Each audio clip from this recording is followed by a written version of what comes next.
잘 준비된 귀한 찬양을 인해서 감사드립니다. 아마 교회 오시면서 오늘은 내가 숫자 한 200 정도의 은혜를 받아야겠다라고 아마 생각들을 하고 오셨을 텐데, 지금 들으신 찬양을 통해서 한 150은 채워지지 않았을까, 그렇게 생각을 합니다. 그래서 제 역할이 좀 줄어들어서 좀 편안한 마음으로 제가 오늘 말씀을 드려도 되지 않을까, 그런 생각을 하게 됐습니다. 저는 마스크 쓰면 말을 잘 못하겠던데 마스크를 쓰고 저렇게 노래를 잘 하시는 걸 보면 마스크를 벗는 날 저희가 이제 음반 제작을 하든지 뭘 해서 선교에 크게 사용해야 되지 않을까라는 생각을 하게 되었습니다. 참 어수선한 세상입니다. 하지만 그럼에도 불구하고 오늘 시간을 기억하고 성전에 오시고 또 가정에서 이 예배에 참여하시는 모든 분들을 환영하고 하나님께서 여러분 모두를 축복해 주시기를 기도하겠습니다.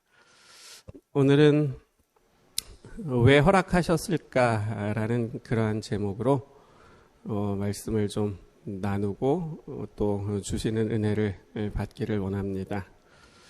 아시는 것처럼 나흘 연속 1000명이 넘었습니다.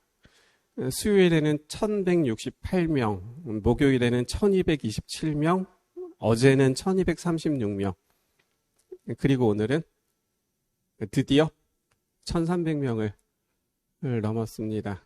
1300명을 넘었다는 그 설명 앞에 드디어라는 말을 붙이는 게 참 이상하지만 오늘은 1378명이라는 확진자가 나왔다고 합니다. 그래서 서둘러서 수도권은 아시는 것처럼 돌아오는 월요일부터 25일까지 거리두기 4단계로 격상되었습니다. 학생들은 학교를 가지 못하게 되었고요. 이제 퇴근하는 오후 6시 이후에는 2사람 이상의 모임을 할 수 없는 6시 통금이라는 생소한 말이 생겨났습니다. 그리고 모든 모임들과 특별히 교회 예배도 다음 주부터는 비대면으로 진행해야 된다라고 말하고 있습니다. 참 생각지 못한 일들이었습니다. 왜냐하면 백신 접종이 순조롭게 진행된다는 얘기를 계속해서 들었고 이 자리에도 이미 접종을 1차, 2차까지는 아니지만 받으신 분들이 참 많이 계십니다. 그렇기 때문에 실외에서는 마스크를 벗어도 될 것 같다, 된다 그런 얘기들이 막 나오고 있었습니다. 그리고는 이제 11월 말이 되고 또 한 12월쯤 되면 예전의 일상으로 돌아갈 것이다라는 그러한 기대가, 그런 생각들이 많았었는데 모든 것들이 무참히 깨지고 말았습니다. 왜 이렇게 되었을까요? 여러 가지 설명이 있습니다.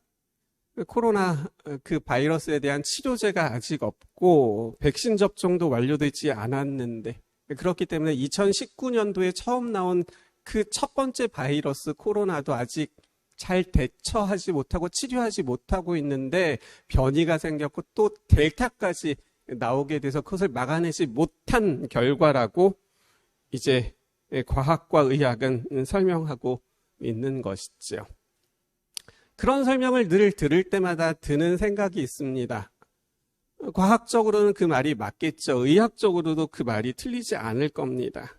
그러면 과학과 의학은 그렇게 설명할 텐데, 그리고 그것이 맞겠지만, 그러면 과학적이고 의학적인 설명 말고,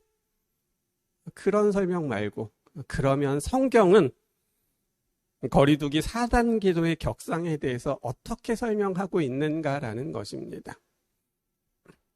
저는 이상하게 늘 그런 게 궁금하더라고요. 도대체 성경은 그러면 이런 부분에 대해서 어떻게 설명하고 있는가라는 것이죠. 말씀을 찾아봤습니다. 생각나는 말씀이 있었습니다. 그 말씀이 마태복음 10장 29절에 나오는 말씀이었습니다. 우리 찾아서 같이 한번 읽어볼까요? 마태복음 10장 29절입니다.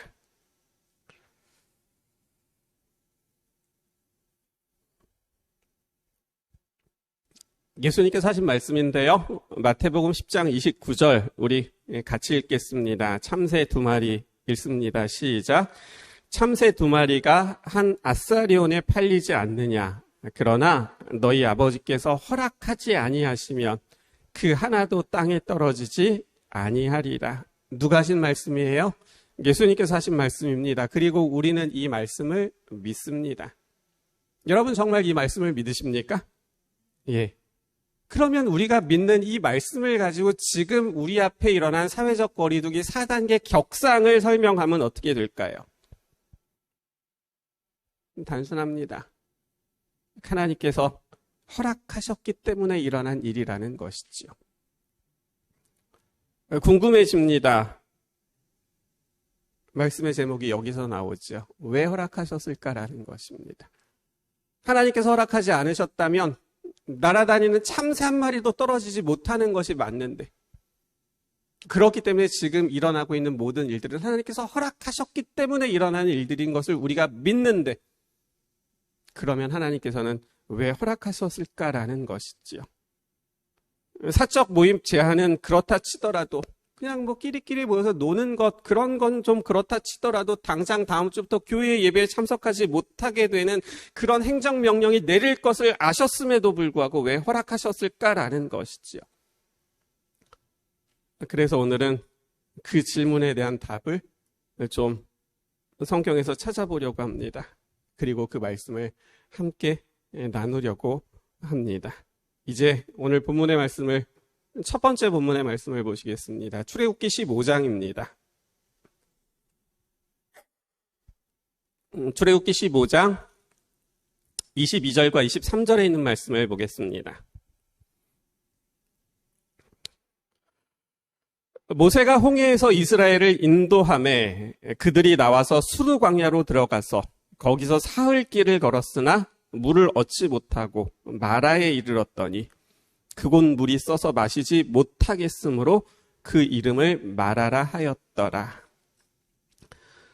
홍해를 건넌 이스라엘 백성들이 홍해를 건너고 나서 처음으로 가게 된 곳이 수르 광야였습니다. 백성들은 수르 광야에서 사흘 동안 물을 마시지 못했습니다. 여러분, 사흘 동안 물을 마시지 않은 경험이 있으신가요? 아마도 3일 동안 굶어본 적은 있으셔도 물을 3일 동안 마시지 않으셨던 경험들은 아마 거의 없지 않을까 그렇게 생각을 합니다. 금식을 해도 뭐는 먹어요? 물은 마시기 때문에 그렇죠. 저는 3일이 아니라 3시간 동안 물을 잘 먹지 못해서 목말랐던 적이 있었습니다. 1993년 여름이었습니다. 그때는 제가 군대에 있었을 때인데요. 그때 경험이 이 책에 기록되어 있습니다. 책의 제목이 마지못해 태어난 우리는 쉬고 싶다. 저자는 오명근입니다. 군대에 있을 때 군 생활이 너무 힘든 거예요. 휴가 가고 싶은데 휴가가 너무 멀리 있는 거죠. 들어보니까 국방일보에 글을 내면 거기에 실리면 휴가 갈 수 있다는 소리를 누가 해줍니다. 그래서 그때부터 제가 틈틈이 글을 썼습니다. 의도가 좀 안 좋죠? 군대 가서 열심히 나라 지키고 국방의 의무를 다해야 되는데 어떻게 하면 휴가 갈 수 있을까 생각해서 글을 쓰기 시작한 겁니다. 그땐 되게 힘들었거든요. 그래서 쓰다 보니까 이게 글이 좀 많이 모아져가지고 제가 이제 휴가 갔을 때 제 친구한테 부탁을 해서 야, 이거 좀 이렇게 해달라 했더니 이렇게 만들어 줬습니다. 그 글들 가운데 유격이라는 제목의 글이 있습니다. 그중 일부만을 좀 읽어드리겠습니다. 태양은 계속해서 뜨겁게 내리쬐고 있었으며 가득했던 수통의 물이 바닥을 드러낸 지도 벌써 오래되었다. 출발할 때부터 위태위태하게 보였던 의무대의 김일병이 나몰라라 하며 쓰러졌다. 김일병의 군장은 이상병이 짊어졌고 김일병이 메고 있던 K2 소총은 내가 메고 가게 되었다. 출발할 때 파이팅을 외치던 김상병이 뒤따르던 앰뷸런스에 누워있다는 사실을 알게 된 것은 전차대를 지나 넓은 논의 사이길에서 10분간 휴식을 취하고 있을 때였다. 물물 하면서 타들어가는 목을 축이기 위해 수통을 찾았지만 준비된 물은 벌써부터 바닥이었다. 하지만 궁하면 통한다고 이내 내 눈에는 논 옆에 작은 배수로가 보였고 그 안에 물이 보였다. 저 물을 마셔도 될까 하는 갈등은 전혀 없었다. 급한 대로 목을 축인 뒤에서야 비로소 농약이 들어있을지도 모른다라는 사실을 깨달았지만 나 혼자만 마신 것도 아니고 그렇게 되어 있습니다. 이제 유격훈련 받기 위해서 이제 군장 메고 행군할 때입니다. 얼마나 더웠는지요. 물을 마시고 또 마시지 못한 그 중간 시간이 한 3시간 정도 됐던 것 같습니다. 근데 너무 목마르고 너무 힘드니까 그 옆에 그 논 아시잖아요. 그 논 옆에 작은 배수로 거기 물 있잖아요. 그걸 보고는 마시지 않을 수 없었던 것이지요. 그런데 이스라엘 백성들은 무려 3일 동안 물을 마시지 못했습니다. 게다가 그들이 걸었던 것은 광야 사막이었습니다. 3일 만에 도착한 곳이 마라였습니다. 샘이 있었습니다. 백성들이 어떻게 했을지를 우리는 상상할 수 있습니다. 물이다. 야, 우리 물 마시자, 줄 서 해가지고 그 수많은 사람들이 일렬로 쭉 서서 물 마시지 않았을 겁니다. 너도 나도 할 것 없이 물이다 소리치며 달려갔을 것입니다. 그리고 그 물을 마시려고 입에 넣습니다. 하지만 거기까지였습니다. 입 안에 넣었던 물을 목구멍으로 넘길 수가 없었습니다. 삼킬 수가 없었죠. 너무 썩기 때문입니다. 사흘 동안 물을 마시지 못했던 그 백성들이 그 물을 얼마나 목구멍으로 넘기고 싶었을까요? 하지만 한 방울도 넘길 수가 없었습니다. 그래서 그들은 입에 머금었던 그 물들을 다시 뱉어버리고 말았습니다. 궁금한 것이 있습니다. 홍해를 건넌 이스라엘 백성들이 왜 수르 광야로 갔을까요? 홍해 바다를 정말 놀라운 기적을 통해서 건넜습니다. 그리고 바로 들어간 것이 수르 광야였습니다. 길이 거기밖에 없어서 그리로 갔습니까? 모세가 인도했기 때문일까요? 그렇지 않습니다. 사실 홍해 바다를 건넌 다음에 수르 광야 길을 가게 될 때 모세는 우리가 수르 광야로 가게 되었구나라는 것을 알고 나서는 몹시 걱정하기 시작했습니다. 왜 걱정했어요? 부조 선지자는 이렇게 기록합니다. 이 지역을 훤히 알고 있는 모세는 다른 사람들이 알지 못하는 것을 알고 있었다. 모세는 그 사막에서 40년을 살았잖아요. 그래서 사막 전문가였습니다. 그런데 다른 사람들은 어디 살았어요? 애굽에서 노예 생활하다가 나왔으니까 사막을 아무도 모르는 겁니다. 그들은 그저 신나가지고 홍해바다 건넌 그 얘기만 하면서 걸어가고 있는 겁니다. 그런데 수르 광야를 가고 있는 거예요. 모세는 몹시 걱정하기 시작한 겁니다. 왜요? 그 지역을 뭐 하니까?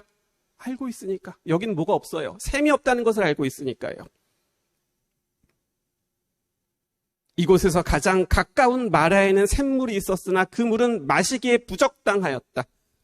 그는 몹시 걱정하면서 인도하는 구름을 바라보았다라고 설명하고 있습니다. 그렇기 때문에 수르 광야로 가게 된 것은 모세 때문이 아니었습니다. 인도하는 구름 때문이었던 것이죠. 인도했던 구름은 무엇이었어요? 그것은 하나님이셨습니다.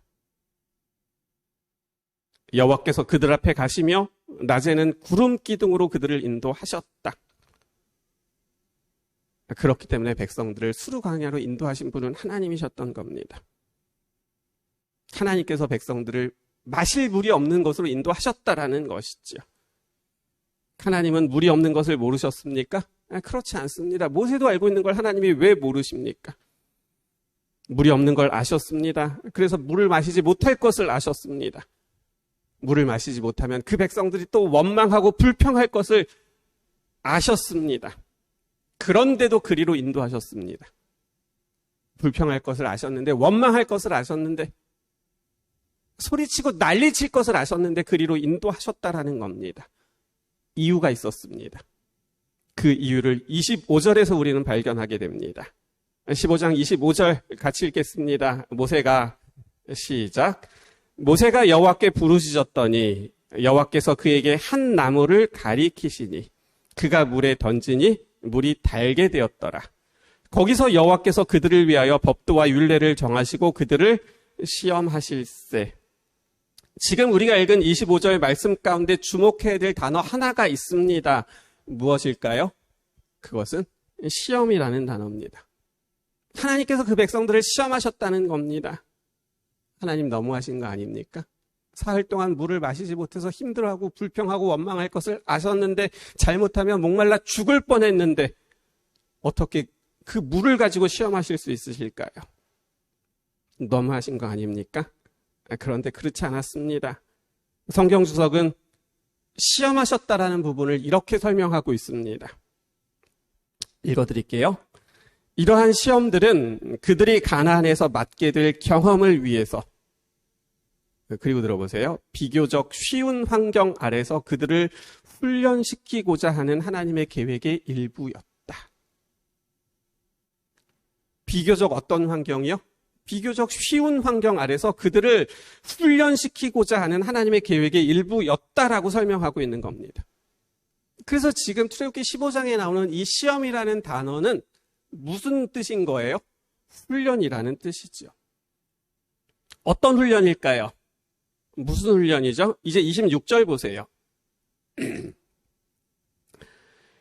이르시되 너희가 너희 하나님 나 여호와의 말을 들어 순종하고 내가 보기에 의를 행하며 내 계명에 귀를 기울이며 내 모든 규례를 지키면이라고 기록하고 있습니다. 하나님은 홍해바다를 건널 때만 필요한 분이 아니셨습니다. 홍해바다를 건넌 이후에도 이스라엘 백성들은 하나님 없이는 살 수 없었습니다.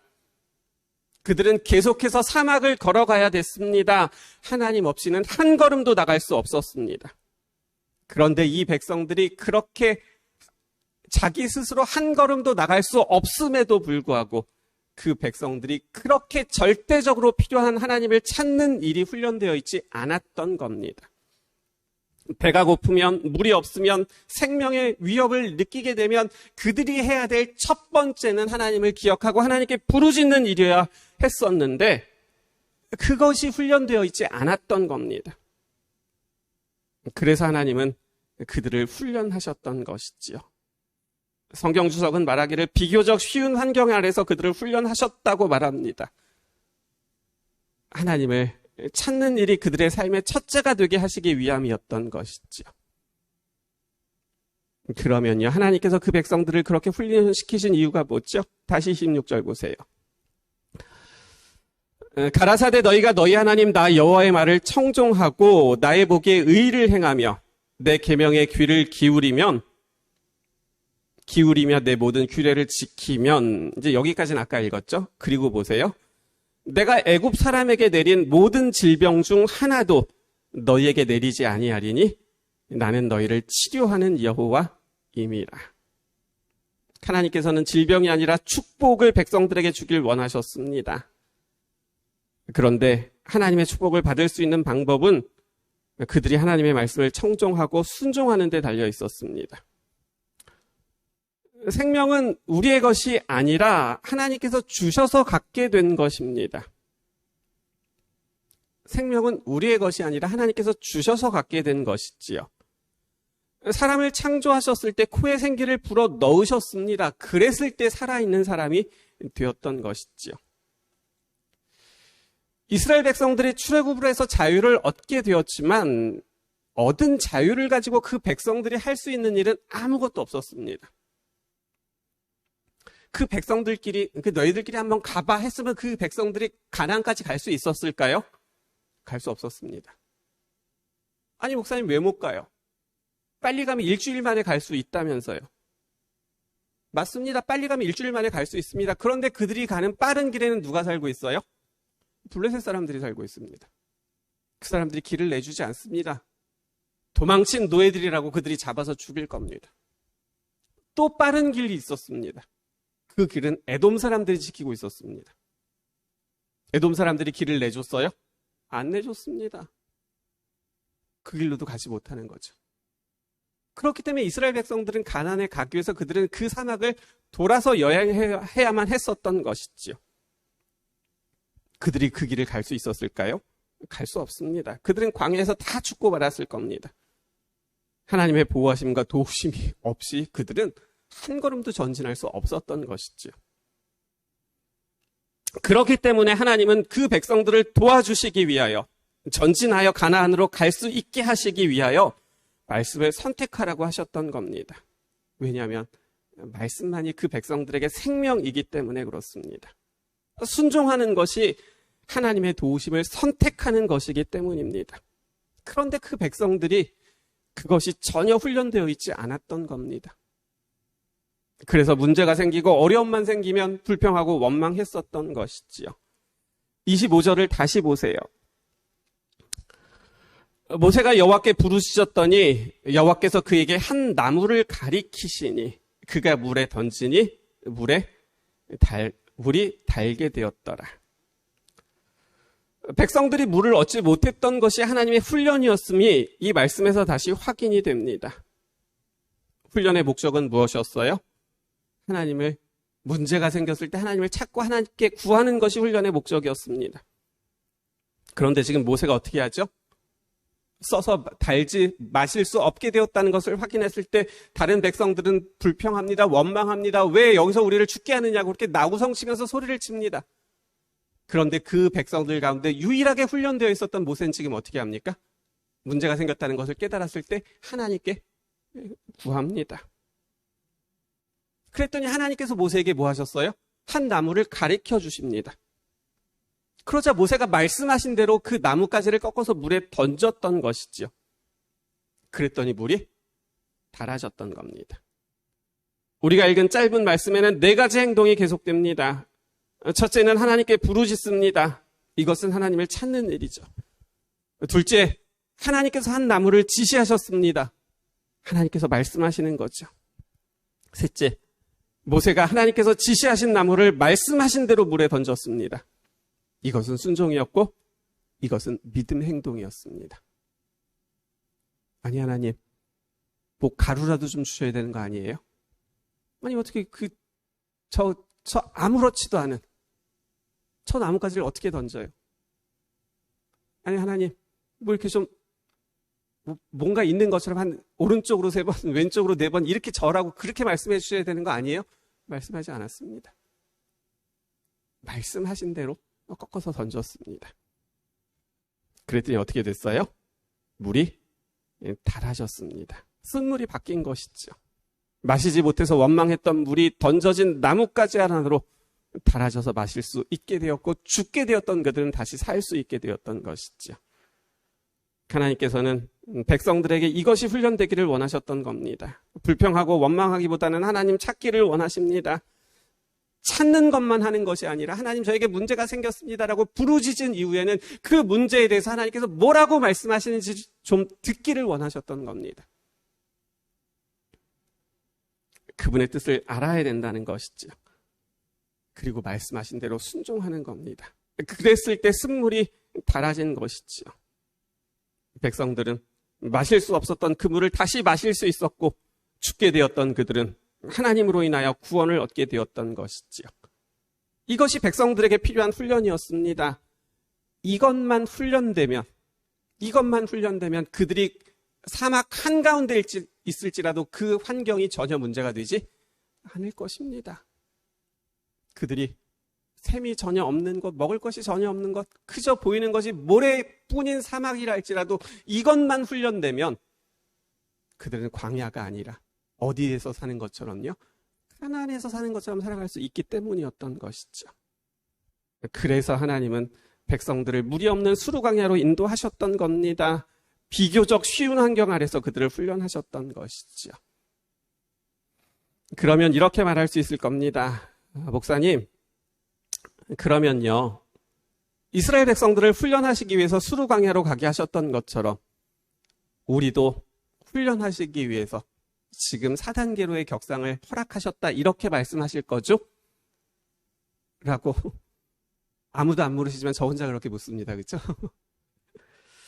그리고 또 이렇게 말하실 겁니다.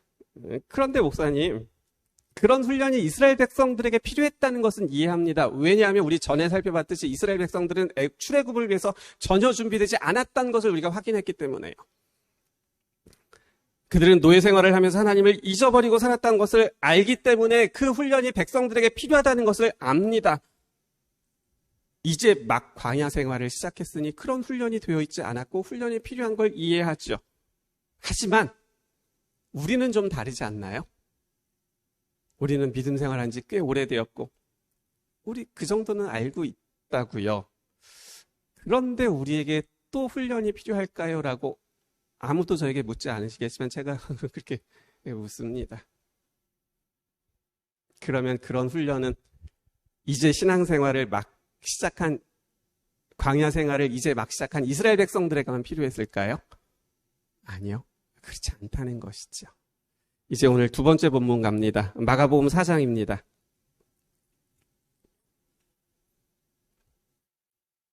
(38절부터) (40절입니다)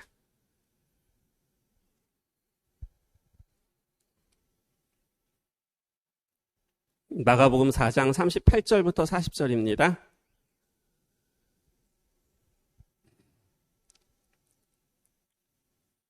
예수께서는 고물에서 베개를 베고 주무시더니 제자들이 깨우며 이르되 선생님이여 우리가 죽게 된 것을 돌보지 아니하시나이까 하니 예수께서 깨어 바람을 꾸짖으시며 바다더러 이르시되 잠잠하라 고요하라 하시니 바람이 그치고 아주 잔잔하여지더라. 이에 제자들에게 이르시되 어찌하여 이렇게 무서워하느냐 너희가 어찌 믿음이 없느냐 하시니. 예수님과 제자들이 그날 저녁 배에 타고 있었습니다. 큰 광풍이 불어왔습니다. 배가 흔들립니다. 그리고 그 물이 배 안으로 쏟아져 들어오기 시작했습니다. 그리고 그 배가 가라앉기 시작하는 겁니다. 제자들은 물을 퍼내기 위해서 살면서 애를 쓰고 있었습니다. 노를 저라고 얘기하고 물을 퍼내라고 얘기하고 오른쪽으로 돌리라고 막 그렇게 아주 살기 위해서 소리치면서 안간 힘을 다하고 있었습니다. 그런데 그때 누구의 모습이 보이지 않아요? 예수님의 모습이 보이지 않습니다. 예수님은 어떻게 하고 계셨어요? 고물에서 잠을 자고 계셨습니다. 생각해 보세요. 그런 상황에서 잘 수 없습니다. 그런 상황에서 누가 잘 수 있습니까? 파도가 쳐요. 큰 바람이 불어요. 광풍이래요. 미친 바람이래요. 미친 바람이 불다가 예수님 주무시는 거 보고는 그 미친 바람이 말하기를 예수님이시네. 예수님은 피해가야지. 그렇게 쏙 피해가나요? 쏟아져 들어오는 물들이 예수님이시네. 예수님은 적게 하면 안 되지 하고 그 물들이 예수님의 피해가나요? 그렇지 않습니다. 미친 바람이 예수님에게도 불고 있었고 그 배 안으로 쏟아져 들어오는 그 물들이 예수님의 몸을 다 적게 만들었습니다. 그런 상황에서 잘 수 없죠. 어떻게 잡니까? 그렇기 때문에 예수님은 주무시고 계셨던 것이 아니었습니다. 그리고 예수님은 주무실 수 있는 분이 아니시죠. 시편에 이런 말씀 있잖아요. 이스라엘을 지키시는 자는 졸지도 아니하시고 주무시지도 아니하시리로다. 그 제자들을 지키셔야 했던 예수님은 주무실 수 없으셨습니다. 그런데도 제자들이 와서 깨울 때까지 예수님이 일어나지 않으셨습니다. 그렇기 때문에 예수님은 주무시고 계셨던 것이 아니라 뭐 하셨던 거예요? 기다리고 계셨던 거죠. 뭘 기다리셨어요? 제자들이 와서 깨우기를 기다리셨던 거죠. 그러면 예수님은 왜 먼저 일어나서 도와주지 않고 기다리셨습니까? 4장 30절은 이렇게 기록하고 있습니다. 40절이요. 이에 제자들에게 이르시되 어찌하여 이렇게 무서워하느냐? 너희가 어찌 믿음이 없느냐? 새 번역 성경을 찾아봤습니다. 예수께서 그들에게 왜들 무서워하느냐? 아직도 믿음이 없느냐? 하고 말씀하셨다. 예수님께서 그 제자들에게 뭐라고 말씀하시는 거예요? 아직도 믿음이 없느냐라고 말씀하셨던 것이죠. 아직도 믿음이 없다는 이 말의 의미는 무엇일까요? 33절 보세요. 4장 33절이요. 예수께서 이러한 많은 비유로 그들이 알아들을 수 있는 대로 말씀을 가르치셨다라고 기록하고 있습니다. 예수님께서 제자들에게 많은 것을 가르치셨습니다. 어떻게 가르치셨어요? 저희가 알아들을 수 있는 대로 말씀을 가르치셨습니다. 가르치셨던 말씀의 내용은 믿음이 무엇인지를 가르치셨고 구원이 무엇인지를 가르치셨습니다. 그래서 제자들은 알게 됐습니다. 믿음이란 자신을 신뢰하는 것이 아니라 하나님을 신뢰하는 것, 그것을 알게 되었고, 구원이라는 것은 내가 노력해서 얻는 것이 아니라 하나님께서 우리에게 주시는 선물이라는 것을 알게 되었던 겁니다. 알아들을 수 있는 대로 말씀하셨고 그들이 다 배웠습니다. 여러 번 반복해서 말씀하셨습니다. 제자들이 알게 됐죠. 그리고 나서 시험지를 12제자에게 나눠줍니다. 그리고 믿음이 무엇인지 구원이 무엇인지를 쓰라고 했다면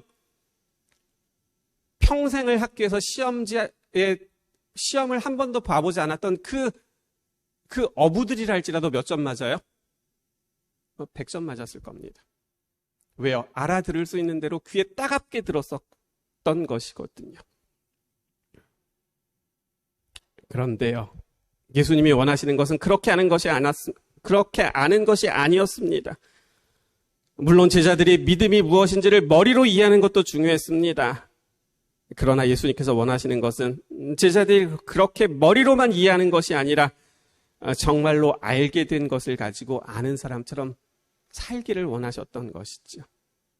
그래서 35절에 보시면 예수께서 저편으로 건너가자고 말씀하시면서 그렇게 가르치신 이후에 예수님께서 그 제자들을 배에 태우신 겁니다. 그리고 바다로 나가십니다. 그 바다는 어떤 바다예요? 이 제자들에게 가장 익숙한 곳이었습니다. 제자들이 가장 잘하는 곳이었습니다. 노를 젓고 파도와 싸워서 평생을 그렇게 싸워 이긴 사람들이었습니다. 바다에서 일어나는 일들에 대해서는 자신들이 선수라고 생각하는 사람들이었습니다. 그런데요, 만약에요, 예수님께서 제자들에게 우리가 갈릴리 바다에서 배를 타고 있는데 풍랑이 불었다, 배가 침몰하게 되었다, 그러면 믿음 있는 사람은 어떻게 할까라고 시험지로 물으셨다면 어떻게 했을까요? 그럼 제자들이 거기다 뭐라고 썼을까요? 우리가 열심히 노력한 다음에 우리의 경험을 가지고 최선을 다한 다음에 그래도 안 되면 예수님을 찾고 하나님께 기도합니다라고 그렇게 적었을까요? 아니요. 그렇게 적지 않았을 겁니다. 왜요? 믿음을 배웠잖아요. 내가 아니라 하나님을 신뢰하는 것이라고 배웠잖아요. 그래서 그들은 뭐라고 적었을 거예요? 그때 하나님을 찾습니다. 하나님을 신뢰합니다. 하나님께 기도합니다. 그러면 하나님께도 도와줄 겁니다라고 그렇게 적었을 겁니다. 이것이 제자들이 이해하고 있었던 믿음이었습니다. 그런데 그 믿음이 아직은 어디에만 있었어요? 머리에만 있었어요.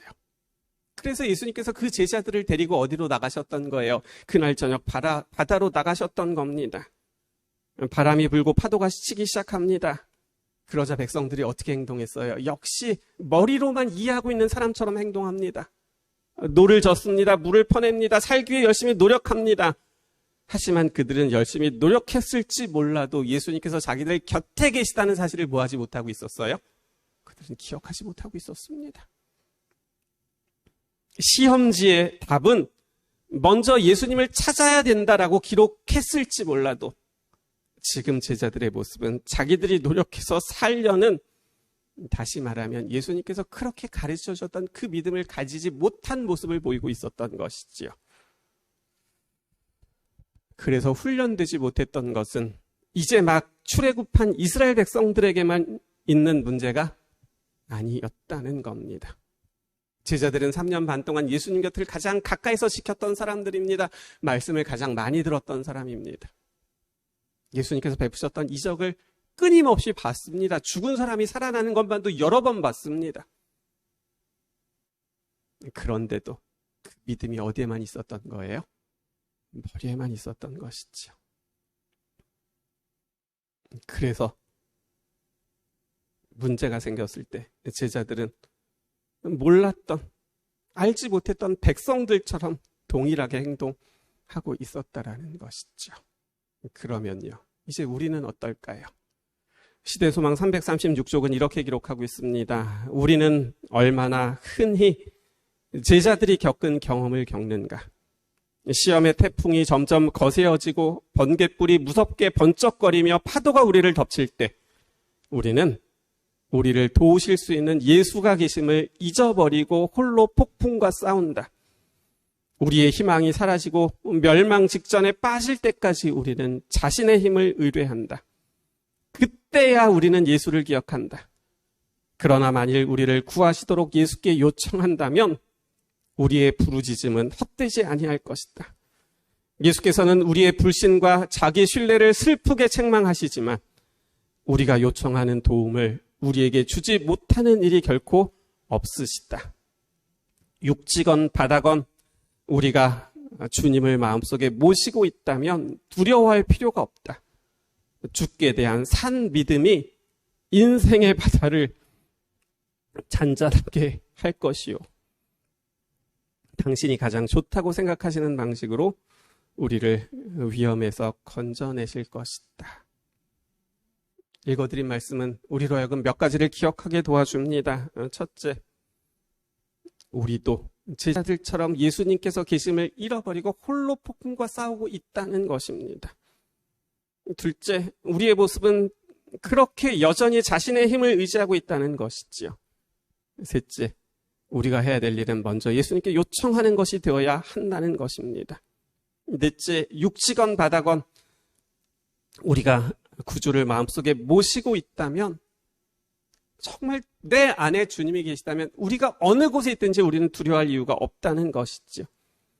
그리고 마지막 다섯째, 주님께 대한 그 믿음이 인생의 바다를 잔잔하게 할 것이고 그분께서 가장 좋다고 생각하시는 방식으로 우리를 위험에서 뭐 하실 것이다? 건져내실 것이다. 우리의 모습은 어떻습니까? 여러분은 어떻게 살아가고 계십니까? 우리가 알고 있는 믿음이라는 것이 아직도 우리에게도 머리에만 머물러 있지 아직 가슴으로 내려오지 못하고 행동으로 나타나고 있지 못하고 있지는 않습니까? 우리에게 문제가 생깁니다. 문제가 생겼을 때 우리는 어떻게 그 문제들을 해결하고 있습니까? 여러분 먼저 주님을 찾으십니까? 찾으신 이후에는 주님께서 그 문제에 대해서 여러분에게 뭐라고 말씀하시는지 그 주님의 음성을 듣기 위하여 머리를 숙이고 정말 주님의 뜻이 무엇인지 알기 위하여 우리가 기도하고 있습니까? 또 말씀하신 것에 대해서는 우리가 얼마나 따르고 말씀하신 대로 순종하고 있습니까? 구하고 귀를 기울이고 들려주시는 말씀대로 순종한다면 우리에게도 우리의 삶에도 역사하심이 나타날 것입니다. 비록 우리가 광야 같은 길을 걸어가고 있다 해도 가나안이 될 수 있다는 사실이죠. 왜냐하면 이것은 약속이기 때문에 그렇습니다. 이제 최근에 저희 가정에서 있었던 일들을 좀 나누면서 말씀을 정리하려고 합니다. 사실 그 집안의 식구들 이야기를 하는 것이 굉장히 조심스러운 일이긴 하지만 그래도 오늘은 좀 해야겠다는 생각이 좀 들어서 여러분과 좀 함께 나누고 싶습니다. 아시는 것처럼 미국에서 공부하던 큰애가 방학을 맞아 귀국하게 됐습니다. 그 아이가 한국에 오기 전에 저희 부부에게 기도 제목이 생겼습니다. 왜냐하면 그 아이가 공부하다가 이제 방학을 맞아서 한국에 오게 되면 오자마자 아르바이트를 할 것이 분명했기 때문에 그렇습니다. 작년에도 그랬습니다. 귀국하자마자 알바를 알아보더니 순댓집에서 그 다음에 택배 회사에서 그리고는 냉면집에서 방학 내내 일하다가 미국에 다시 돌아갔거든요. 그래서 이번 여름방학만큼은 그렇게 힘들게 알바만 하지 말고 좀 영적으로 충전하고 예수님을 조금 더 개인적으로 만날 수 있는 그런 시간을 좀 보낼 수 있기를 기도했던 것이죠. 뭐 부부가 기도했다고 제가 말씀드렸지만 솔직히 말하면 저희 집사람이 거의 훨씬 더 많이 기도했던 것이 사실입니다. 지난 3월로 기억합니다. 그 정자연 집사님이 저희 집에 이제 오기로 한 날이었는데 저희 집사람에게 전화하기를 누군가 한 사람을 더 데리고 가도 되냐고 얘기를 했습니다. 집사람은 당연히 뭐 괜찮다고 얘기를 했고요. 그래서 저희 집에 그 정자연 집사님과 함께 오게 된 분이 누구였냐면 조리원 동기면서 예수님을 전하는 그리스도인 청년의사 조상익 집사의 아내였던 조현정 의사였습니다. 누구냐면 왜 얼마 전에 그 저희 집사람이 저희 교회 카톡에 영상을 올렸던 영화권교회에서 은혜라는 제목으로 설교를 했었던 그 의사였습니다. 그렇게 그 조현정 집사와 우리 집사람이 처음 만났고 몇 번을 더 만났습니다. 그리고 예준이가 귀국하기 얼마 전 집사람이 이제 그 조현정 의사에게 의사를 걸어서 혹시 예준이가 귀국을 하게 되면 또 이런저런 알바를 하려고 하는데 그런 거 말고 좀 의미 있게 할 수 있는 것들이 혹 없을지를 이제 조심스럽게 물었습니다. 그랬더니 그분이 사모님, 그러면 제가 그 예준이가 조금 더 방학을 잘 보낼 수 있도록 할 수 있는 알바를 좀 자기가 좀 알아보겠다고 얘기를 했습니다. 그리고는 연락이 왔습니다. 자기 친구들, 자녀들, 이제 초등학교 다니는 아이들에게 영어를 가르치는 알바를 하면 어떻겠냐는 것이죠. 자기가 팀을 그렇게 짰다고 얘기를 했습니다. 하지만 혹시 예준이가 원하지 않을 수도 있으니 그러면 자기 남편 병원에서 아르바이트를 해도 괜찮을 것 같다고 얘기를 합니다. 근데 사모님, 저희 남편 병원이 아시는 것처럼 안양에 있잖아요. 구리에서 안양까지 너무 멀어서 그건 어려울 것 같고 그래도 과외를 하는 게 좋을 것 같습니다라고 그렇게 얘기를 했었던 것이죠. 예준이가 왔습니다. 그리고 역시 알바를 찾기 시작했습니다. 집사람이 예준이에게 말합니다. 엄마가 알아본 알바가 있는데 하나는 초등학생들에게 영어를 가르치는 과외고 하나는 네가 아는 조상익 의사 병원에서 일하는 것이다 라고 얘기를 합니다. 예준이가 조상익 의사를 알고 있었습니다. 여러분, 이 조상익 의사에 대해서 아시는지 모르지만 2017년도 미국 중동부 야영의 강사였습니다. 그리고 그 한 주간 그가 자신의 삶 속에서 만난 예수님에 대한 이야기를 간증을 했고 그것이 많은 사람들에게 정말 큰 은혜가 됐습니다. 그래서 그 이후부터 많은 곳에서 집회를 인도하고 또 말씀을 전하는 그러한 청년 의사였던 것이죠. 저희 집사람이 그 간증 말씀을 유튜브를 통해서 들었습니다. 그리고는 은혜를 많이 받았고 이제 마음속에 소망이 생긴 거죠. 우리 아이도 저런 청년이 됐으면 좋겠다라는 생각이 든 겁니다. 그래서 그 영상을 예수님에게 보냈습니다. 귀국하기 훨씬 전의 일이죠. 다행히도 예준이가 그 영상을 봤습니다. 그리고 자기도 그런 청년이 될 수 있도록 엄마 기도해 주세요라고 그렇게 연락이 왔습니다. 올해 초 예준이에게 연락이 왔었습니다. 그때는 공부 때문에 많이 힘들어할 때였습니다. 본인 말에 의하면 새벽 4시에 일어나서 밤 10시까지 정말 쉬지 않고 공부만 한답니다. 그리고는 이렇게 하다가 자기가 죽을 것 같이 힘들다고 느낄 만큼 그런 시간을 보내고 있을 때였습니다. 그래서 그 아이가 무슨 말을 하냐면 엄마, 저를 조상익 의사하고 좀 카톡으로 연결시켜 줄 수 있으세요? 라고 묻는 겁니다. 저희는 그 말을 듣고 깜짝 놀랐습니다. 왜냐하면 저희 아이가 그런 성향의 아이가 아니거든요. 근데 그렇게 먼저 얘기를 했고 그래서 조상익 의사하고 연결을 카톡으로 해줬습니다. 그 예준이가 이제 조상익 의사하고 몇 번 카톡을 주고받았습니다.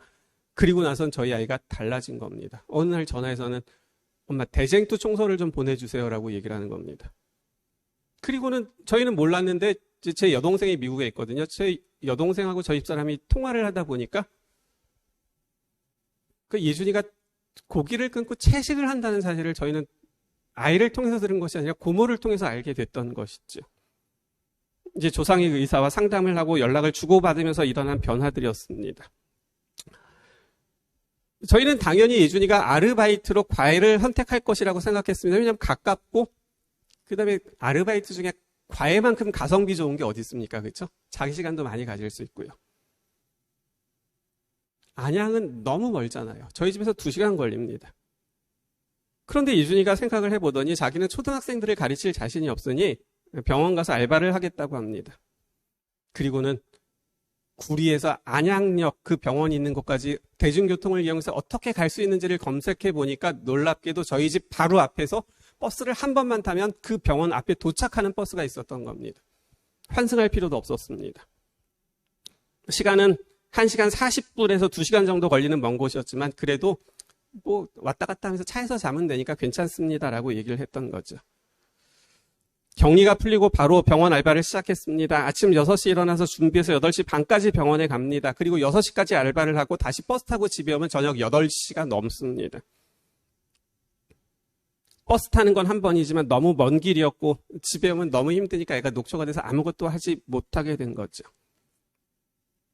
게다가 기도할 때 뭐라고 기도했냐면 알바를 하게 해주세요 기도한 것이 아니라 정말 영적인 방학을 보내게 해달라고 그렇게 기도를 했었는데 병원에 가서 하는 일은 꼭 그 아이가 병원에 살 수 있는 일이 뭐가 있겠습니까? 그렇죠? 뭐 청소도 하고 심부름도 하고 뭐 입구에서 열 체크도 하고 뭐 그런 일들만 하는 거죠. 그 모습을 보고 이제 저희 집사람이 속이 상하죠. 뭐 청소하고 심부름하는 알바하기 위해서 뭐 2시간 새벽같이 일어나서 가고 또 오후에 집에 또 2시간 왕복 4시간을 그렇게 시간을 보낸다는 것이 속상했던 겁니다. 그래서 다시 뭐 조현정 의사하고 통화를 하게 됐습니다. 예준이에게 영적인 방학을 보낼 수 있게 해달라고 기도를 했었던 이제 그런 엄마의 마음을 서로 나눴던 것이죠.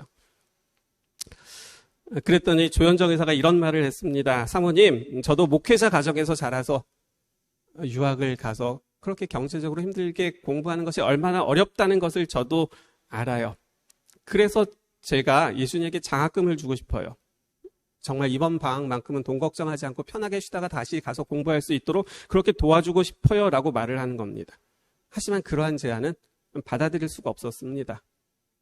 그냥 그렇게 말만 해주고 그렇게 마음 써준 것만 해도 고맙다라고 이야기를 했습니다. 그러자 그러면 기도하면서 좋은 방법을 찾아보겠다고 했습니다. 그리고는 다시 연락이 왔습니다. 자기가 예준이 문제를 가지고 기도하면서 진료실에서 환자들을 보고 있는데 하나님께서 책이 생각이 나게 하셨다는 겁니다. 그리고 하나님의 인도하심과 응답하심에 자기가 소름이 돋게 되었다라고 말을 하는 겁니다.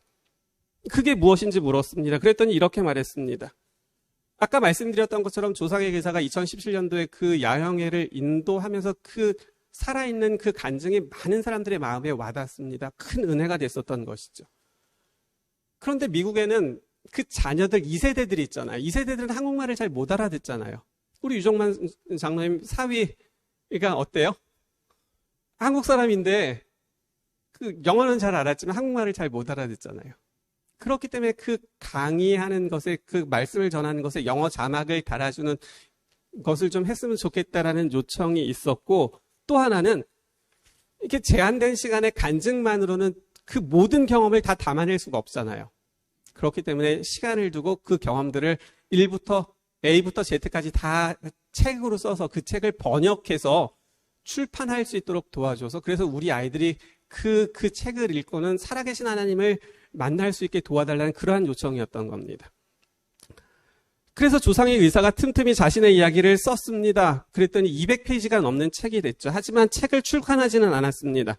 그냥 자신이 썼던 책들을 프린트해가지고 묶어서 제본만 했었던 것이죠. 그리고는 병원을 새로 오픈하면서 바빠서 그 모든 일들을 잊어버리고 미루고 있었던 겁니다. 그런데 그 일이 생각이 난 거죠.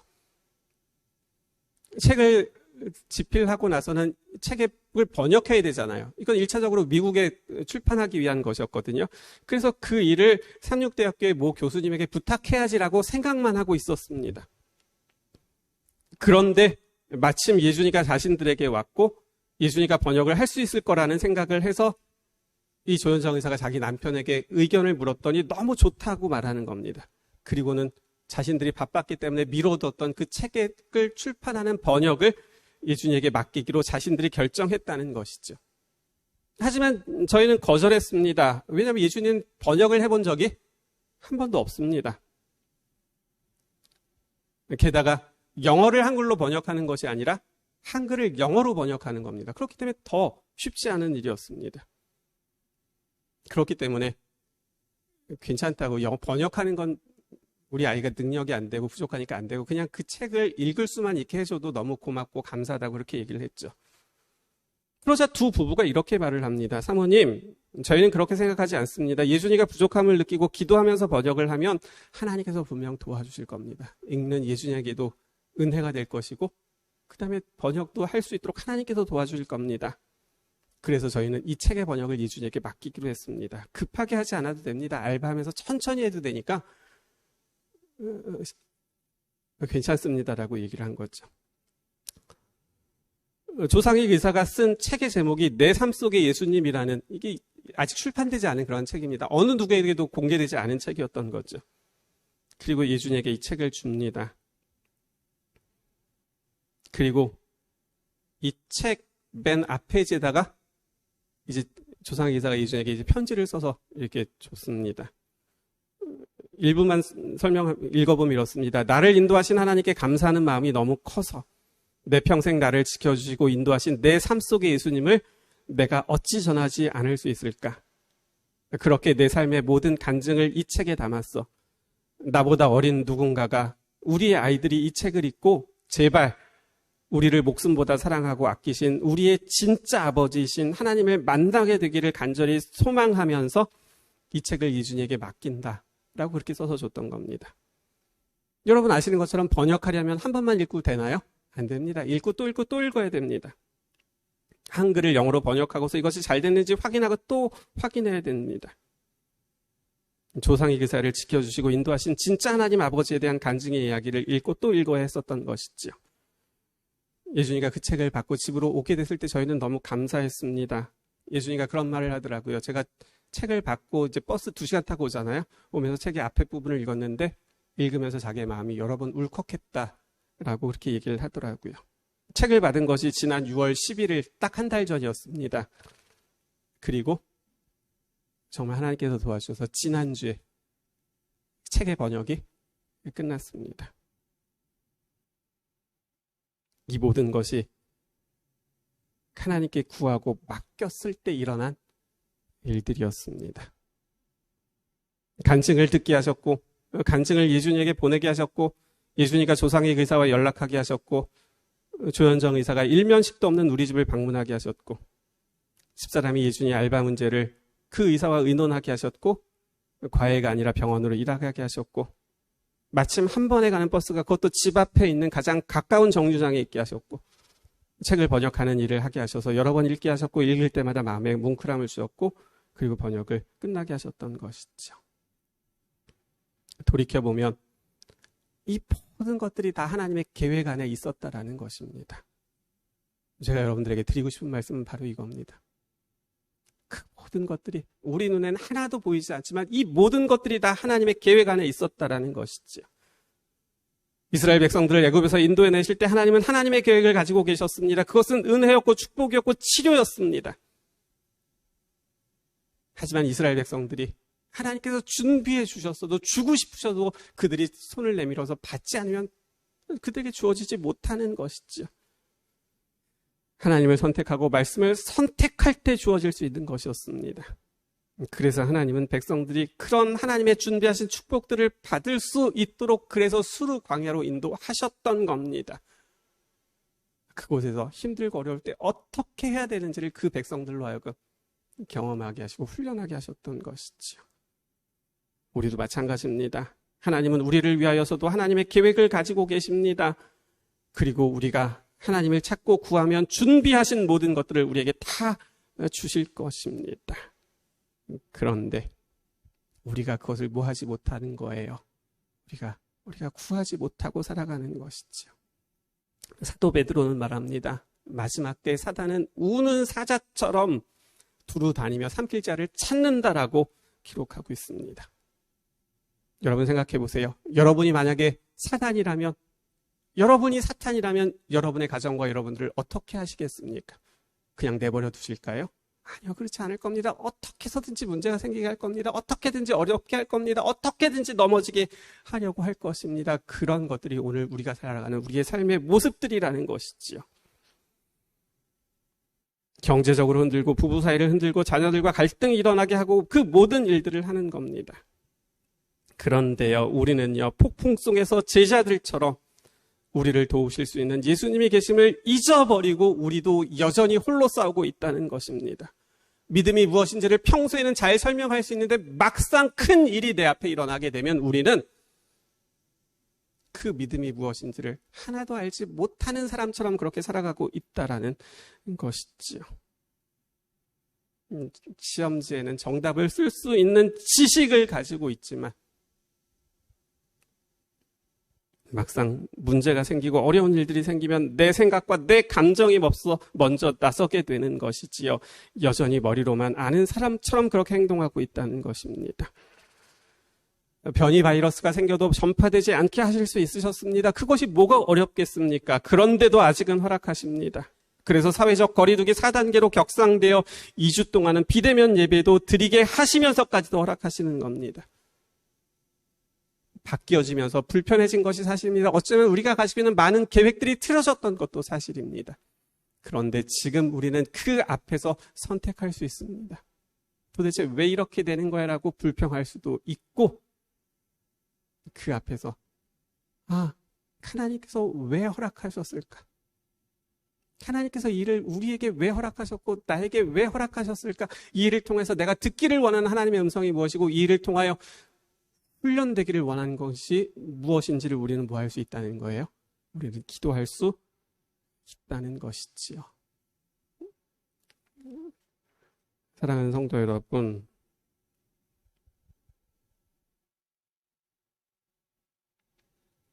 주님께 대한 믿음만이 우리의 인생의 바다를 잔잔하게 할 수 있다는 사실을 여러분 기억하게 되시기를 간절히 바랍니다. 하나님께서는 우리를 위하여 하나님의 계획을 가지고 계십니다. 그리고 이제는 하나님께서 계획하신 일들이 우리에게 온전하게 이루어질 수 있도록 그분께서 준비를 다 맞춰놓고 기다리시는 겁니다.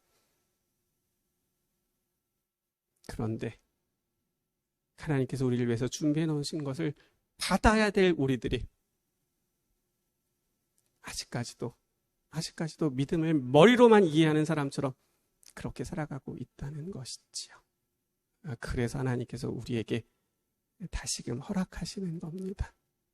불평하는 것이 아니라 또 왜 이래 불편해진 것을 원망하는 것이 아니라 하나님께서 이를 왜 허락하셨고 이 일을 통하여 우리가 들어야 될 하나님의 음성과 이 일을 통하여 우리가 훈련되어지기를 원하는 것이 무엇인지에 대하여 겸손하게 무릎을 꿇고 더 많은 영적인 시간을 갖게 되시는 우리 모두가 되시기를 바라면서 오늘 말씀을 마치겠습니다.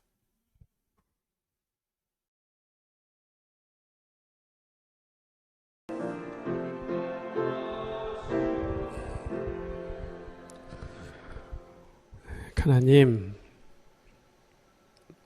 불편해진 것이 사실입니다. 어쩌면 우리의 많은 계획들이 틀어진 것도 사실입니다. 하지만 하나님, 그렇지만 저희들은 왜 허락하셨을까? 라는 그 영적인 질문 앞에 저희들 서기를 원합니다. 하나님, 저희에게 말씀하여 주시고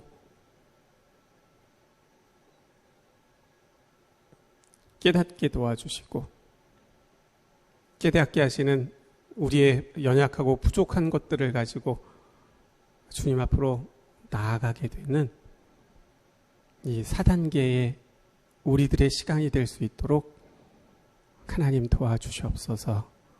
그래서 우리를 향하여 가지고 계신 그 하나님의 계획의 축복들이 이 자리에 머리 숙인 우리 모든 성도들과 그 가정에 임할 수 있도록 하나님 도와주시기를 예수님의 이름으로 기도드립니다. 아멘.